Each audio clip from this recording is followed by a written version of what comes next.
বুঝাইয়া কইও কইও কইও রে ভ্রমর কৃষ্ণ রে বুঝাইয়া মোহি রাধা মই রাধাই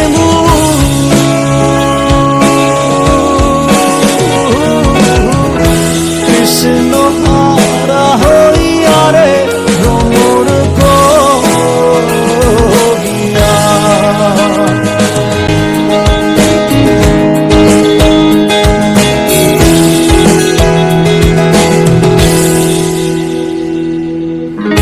ভ্রমর গিয়া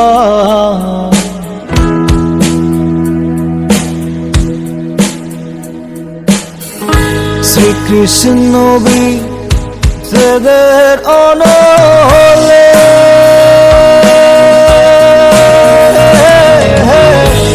অঙ্গ যায় জ্বলিয়া রে ভ্রমর গিয়া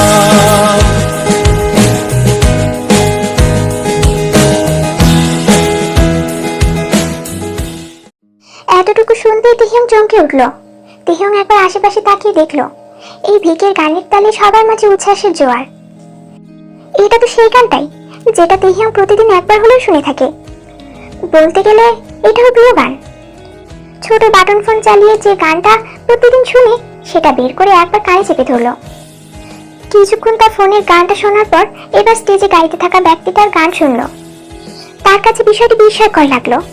একদম সেম গানের সুর, সেম গানের টোন, গিটারের সুরের আওয়াজও একদম সেম। তার মানে তার প্রিয় গানটা এই লোকটাই গিয়েছে। হুট করে তিহিয়ংয়ের চোখে মুখে প্রফুল্লতায় ভরে উঠল।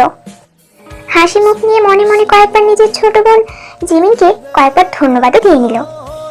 তার বোন জিমিনাই মূলত এই ভিকের গানের বিশাল বড় ফ্যান।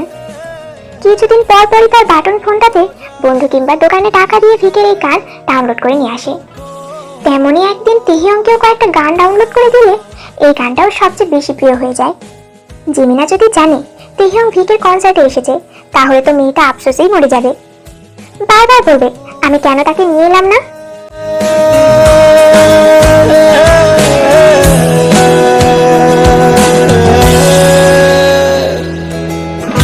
কইও কইও কইও রে ভ্রমর কৃষ্ণ রে বুঝাইয়া কইও কইও কইও রে ভ্রমর কৃষ্ণ রে বুঝাইয়া মোহি রাধা। তিহিয়ংয়ের মুখের উচ্ছ্বাস দেখে ববন খেয়াল করে বলল, কি হয়েছে?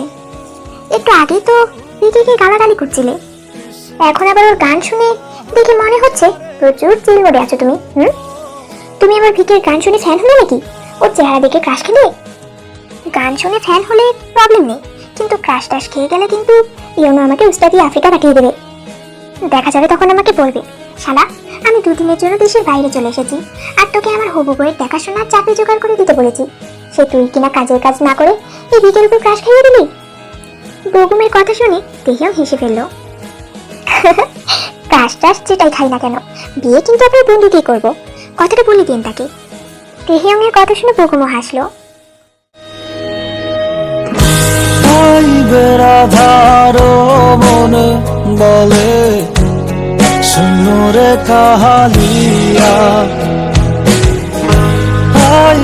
রাধার মনে বলে শুনো রে কাহালিয়া, নিভা ছিল মনের আগুন,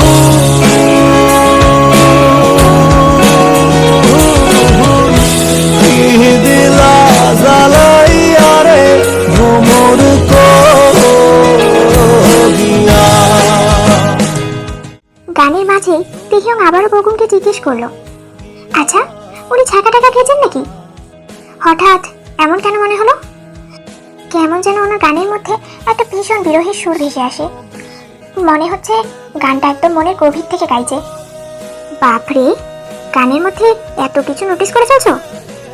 কিন্তু আমি অত কিছু বুঝি না, তবে এটা ঠিক যে জাঙ্গুক স্যারের গান সত্যি অসাধারণ। আর সে বেশিরভাগ সময় এইসব বাংলা গানগুলোকে তার অসাধারণ গলা সুরে জাগিয়ে তোলে তার ভক্তদের মাঝে। তার বিয়ে হবার সুবিধার্থে যে ফ্রিতে গান শোনার সুযোগ পেয়েছি, এতেই আমি ধন্য। জবটা ছেড়ে দেওয়ার পর বিষয়টি প্রচণ্ড মিস করব। তেহিয়ং অমায়িক হাসলো, তারপর হঠাৎ তার ঘড়ির দিকে তাকাতেই পুরো চমকে উঠল।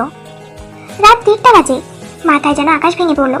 তাড়াতাড়ি করে বলল, ভাইয়া 1টা বাজে। চলে যাবে? একা একা তো যেতে পারবে না, আমাকেও সাথে যেতে হবে। আচ্ছা, এই গানটা শেষ হোক, তারপর আমি স্যারের কাছ থেকে পারমিশন নিয়ে তোমাকে বাড়িতে দিয়ে আসবো। আপনাকে তো আবার এখানে আসতে হবে, তাই না? তাহলে এত তাড়াহুড়ো করতে হবে না, আমি বরং কনসার্ট শেষ হওয়া পর্যন্তই অপেক্ষা করি। এতক্ষণে জিমিনা হয়তো বাবাকে ওষুধ খাইয়ে ঘুম পাড়িয়ে দিয়েছে। এটাই ভালো হবে, এই কারণেই তোমাকে এখানে নিয়ে এসেছি। মানে? মানে তোমাকে ভিকের সাথে দেখা করাবো, এই জন্যই তোমাকে এখানে নিয়ে আসা।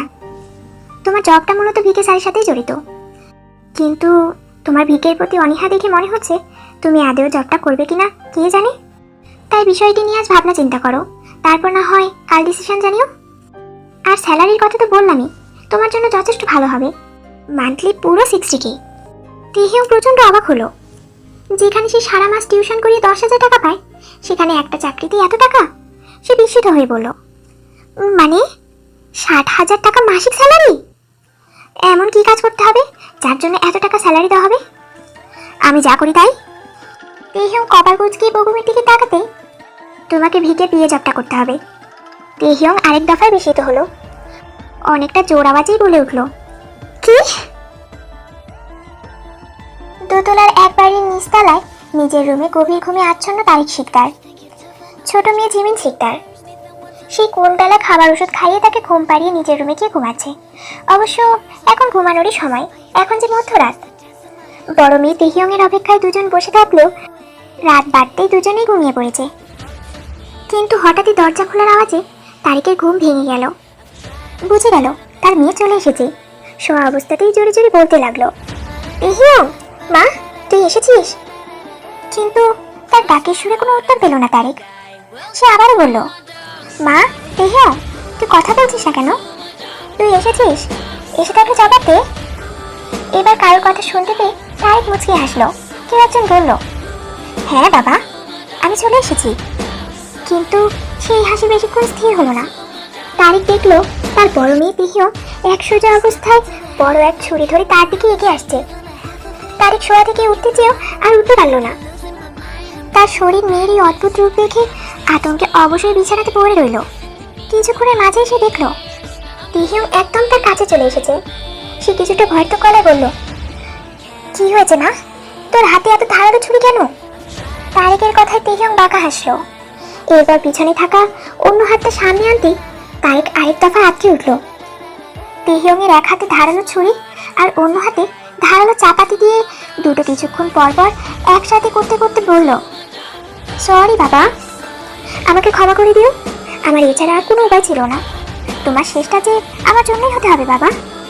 তুমি না তোমার মেয়েদের ভালোবাসো, তাহলে তোমার বড় মেয়েটার জন্য তোমার ছোট্ট জীবনটাকে উৎসর্গ করলে কি খুব বেশি কষ্ট পাবে তুমি বাবা? একদিকে ছুরি আর চাপাতির ঘর্ষণে বারবার তৈরি হচ্ছে এক অসহ্যকর শব্দ। তার উপর মেয়ের এমন ভয়ঙ্কর রূপের আতঙ্কদায়ক হাসি আর তার বলা কথাগুলো। তারিক আতঙ্কে কয়েকবার চিৎকার দিতে গিয়ে দেখলো তার মুখ থেকে কোনো আওয়াজ বেরোচ্ছে না। সেই ভয়ে শুধু ছটফট করতে লাগলো। আর অন্যদিকে তার এই অবস্থা দেখে তেহিয়ং বিশ্রীভাবে হাসতে লাগলো।